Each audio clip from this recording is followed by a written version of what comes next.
guys. Maganda ang panahon ngayon dito sa amin. Kaya nag-decide ako mag-velo pa rin, mag-bike. Kasi once in a blue moon lang ako mag-bike. At saka inayos yung bike ko kasi ilang years na ito nakatambak lang sa garage namin. Kaya syempre pag matagal na hindi mo ginagamit, iba mas nasisira. Pero may ano naman kami, yung kung baga may maintenance siya. Ito, ang tagal-tagal na ng ng bike ko, pero parang bagong-bago pa rin. Ayan. Kahapon ng asawa ko, pina-check up kung may mga hindi maganda. Tapos yung diba, yung guma, pag matagal na kasi yung parang lumalambot siya, yung nasisira na siya. Kaya pinalitan kahapon, tapos chinik lahat. Okay naman. Kaya ayun, trinay ko ngayon mag-velo pa rin, mag-bike papunta sa mall sa Sugarland na dito. Medyo malapit lang sa amin. Ayan. Medyo malapit lang sa amin dito yung Sugarland. Galing ako doon kanina, nagkape drinkin ako. Nagkape ganun, nagkape. At yun nga, mag-isa lang ako, tapos may nakita akong Pilipina din, nagkausap kami, tapos tinanong niya kung mag-isa lang ako. Sabi ko, oo, mag-isa lang ako. Pag-type ko kung kahit saan ako pumunta, pag-type kong, pag naisipan kong mag-lakwatsa o mag-velo, mag-bike, kaya nagbabike ako. Walang chichiborichi doon. Pero may tinatanong din ako na kaibigan at saka asawa ko, ayaw nila, kaya ako na lang. Aktibo pa naman ako. Kaya ayun, pauwi na tayo guys. At tinanong ko yung asawa ko kung anong gusto niya. At yun, bumili ako sa pagkain niya. Parang kasi mahilig siya sa sandwich din. At yung binilang ko ng sandwich at yung konting snack, ganun. At ngayon, magbabike na ako pauwi ng bahay.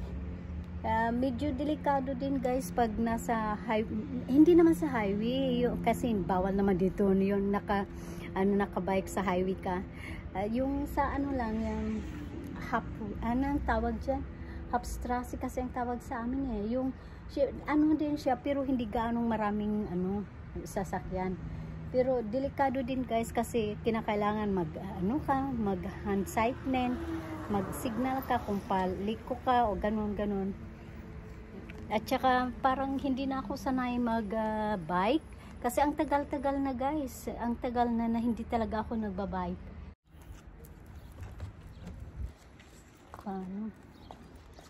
Tayo ay mag-drive. Sige, mag-overtake ka na lang sa akin. Overtake si matanda. Si Lolo nag-overtake sa akin. Yan. Binibit-bit ko lang guys yung yung bike ko. Kasi paano ito Ay, talagang hindi na ako sanay guys mag-bike. Medyo na ako, yung parang kabado na ako. Ang tagal na kaya hindi ako nagbabike. Grabe na ang tagal. Parang yun na nga, kabado na ako magbike. Hindi tulad ng dati.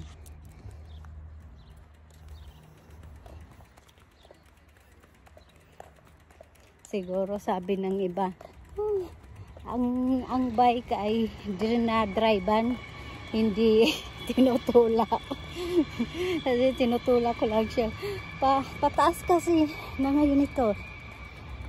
Pwede ko naman adjust ko naman ito guys. Na-adjust ko lang ito. Kaya lang, kasi parang, oops, hingal na ako.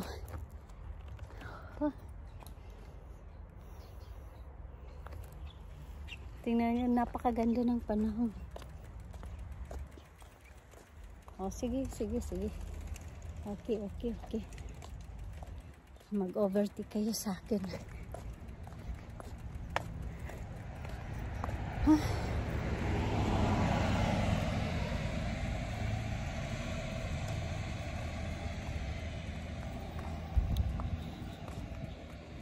Kakatuwa.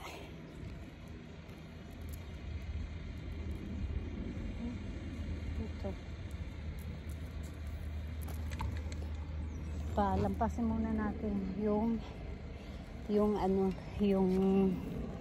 yung bus. Palampasin ko siya.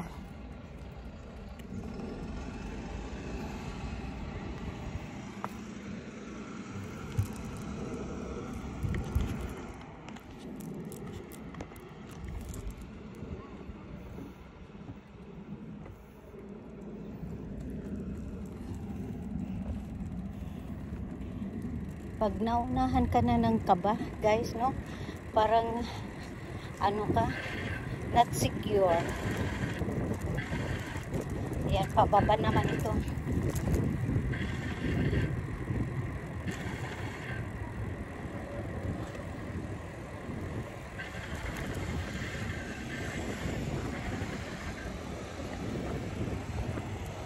Excitement.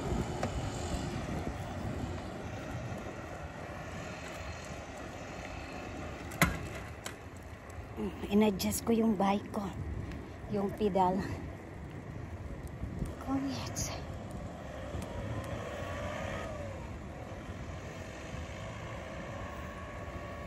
Napakaganda ng panahon talaga. Yung iba guys, alam nyo, naka-bikini lang, nakapang swimming lang nagbabike. Kasi yung iba na galing mag-swimming, tapos nakaano lang sila.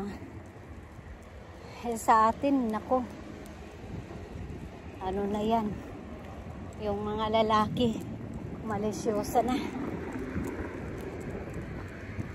Ay.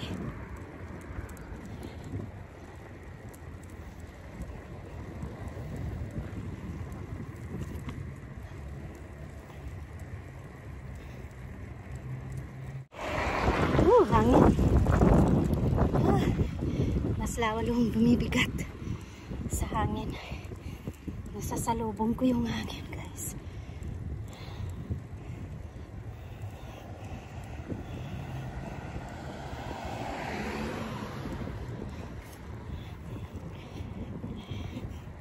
Sayang hindi nyo makita yung dinadaanan ko.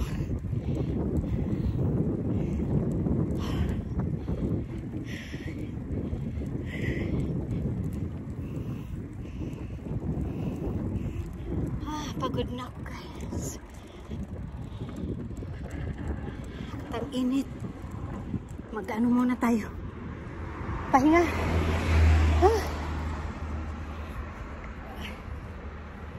Grabe yung pataas eh. Kanina.